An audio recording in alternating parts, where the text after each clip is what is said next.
I don't know much about the band Pinegrove, I'll be honest, but I do know a few million people are fans of theirs. So I think if you know of them, and even if you don't, you'll find this story really interesting. How a member of a band with hundreds of millions of streams on Spotify can collaborate on an album that then completely fades into obscurity.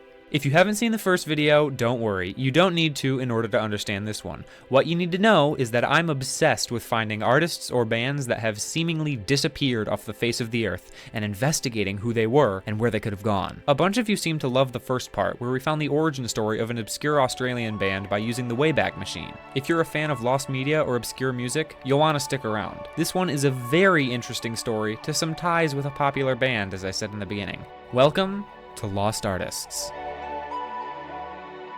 As I've said in the past, I love rigging my Spotify algorithm to only show me niche bands with a small following. It's kind of what we do here at the Small Artists Initiative. So when I first got recommended an artist called Strange Fire that I'd never heard of, I wasn't surprised at all. But I was surprised to find that they only released a single album in 2021 and have been totally radio silent ever since. It looks super interesting, and some quick skimming told me it was an intersection of some genres I really like, so I had to give it a listen and investigate what happened to this band. Before I reveal my findings, let's hear the review.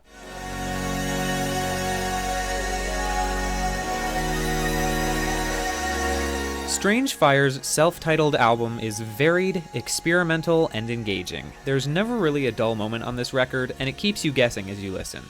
It opens with a very cinematic and powerful track that sounds adjacent to synth-gaze and a mix of other genres. Out of Time, the track with a very interesting story and hidden collaborator behind it, is far more standard rock inspired with some lovely soft electric guitars at the end.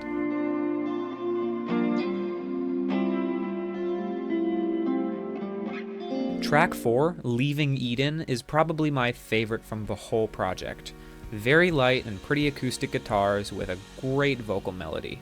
Around the halfway mark, it has an instrumental swell with some beautiful ambience that I quite like.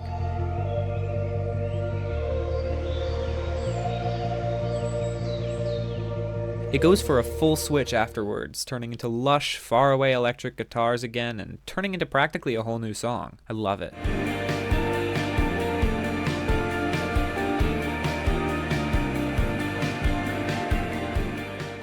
Hellsong is aptly named. It has blaring, prominent synths and driven electric guitar melodies.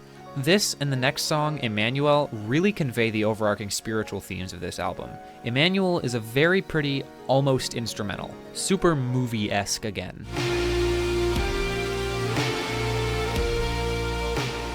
Track 8, Walk, has some great synth arps at the end. And track 9, Soul Cycle, very interestingly juxtaposes an organ with chaotic synths and guitars, with a repeated message that love finds us in blindness. The ending song is an awesome reprise of the opener, turning it even more epic with ambient choir vocals. I like it a lot.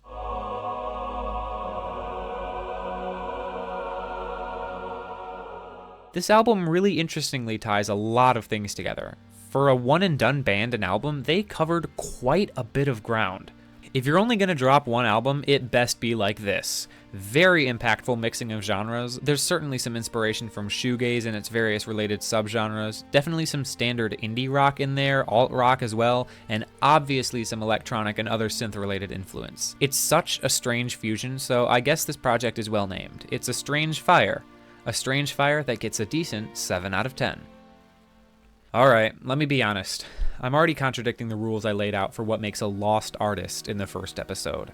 I said the artist or band had to have no socials available on their Spotify, but I'm rolling back that rule, okay? Strange Fire does have an Instagram link on their Spotify, but weirdly enough, they haven't posted since the album came out. So other than the 3-year hiatus rule and the under 100,000 listeners rule, a lost artist will be determined case by case. So yeah, their Instagram has been dead for nearly 5 years, ever since May of 2021. I'm glad I was able to find it though, because it gave me some very interesting information. Besides, I would have been able to find it through a quick Google search or Instagram search, whether it was on their Spotify page or not. First, let me just say, most of the useful stuff I got from this was from the Insta page. I did Google the album. The only semi-interesting thing I got is that the band is from Jacksonville, Florida. Anyways, on their Instagram, they were posting pretty frequently to get the news out about this album, and they just stopped cold upon release. According to a pre-release promotional image though, someone named Zack Levine was supposedly featured on track 2, Out of Time. I didn't know who Zack Levine was, and he wasn't credited on Spotify. After a quick search, he used to be the drummer for the band Pinegrove until 2023. This took me by surprise. I had heard of Pinegrove, never listened to anything, but I remembered they weren't exactly a niche band. 3 million is not a small amount of people, definitely not on par with the small scale of this band. After a little searching on his Instagram, I found that Zack has never mentioned anything about the Strange Fire album. He also never commented on any post that tagged him or anything like that. In addition to this, in each image with album art on their page, an account by the name of @EarthAndDirt is tagged. She's an artist from Sweden named Saga, who is seemingly the creator of the album cover. She has no posts since 2023, but her name is confirmed in the bio of the Strange Fire Instagram. Twice, when she posted the album art on her Instagram, Travis Paul Smith commented, who I can see is a band member from the Spotify credits. He is still active on Instagram, but has only mentioned the album once, back before its release, so I won't dig because that'd be stalking, and that'd be weird. I just care about what happened to the band and the music, not each member's personal lives. But that's literally it. I can't find anything else online. They have Genius pages and a Bandcamp, as I said, but I think we have to call this band officially lost. All leads dead. Personally, from what I could see, this really just looks like a group of friends from Florida who got together to write an album about spiritual themes with influence from their favorite genres. It seems like they hired a visual artist from Sweden who they found through social media to make their cover art, and then they moved on with their lives afterwards. It's honestly a refreshing story in the modern music world. It's a reassuring idea that friends can still just get together and make music for the love of the game without having to chase fame and streams. And speaking of fame and streams, as you could probably guess, these guys are small. 71 monthly listeners at the time of this voiceover. Our goal is to push them beyond that though, to expose new people to some brand new music they've never heard. And it works too. As of writing this script, our first lost artist, Amber Isles, has gone up by 600 monthly listeners after our video. So go check out Strange Fire, and if you haven't seen it yet, watch Lost Artists Part 1.